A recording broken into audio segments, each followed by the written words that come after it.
Salom treyder sevarlar. Siz haqiqiy treyder va bloger treyderlar orasini ajratish uchun mana shu narsalarga e'tibor berishingiz kerak.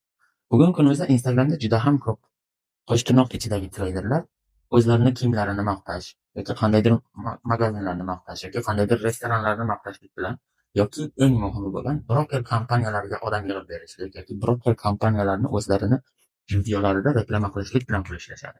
Va bu insonlardan kurs yoki bunday kishilardan VIP kanal yoki kurs olishlikda ehtiyot bo'ling. Haqiqiy treyder bilan bloger bo'lgan treyderning orasini farq qilishlik uchun siz haqiqiy treyderni o'zini kanallarida yoki o'zini analizlarini oylar davomida kuzatib borasiz. Bu inson ilmga tayangan holda agar sizga yoki insonlarga signal berayotgan bo'lsa, bu haqiqiy treyder bo'ladi.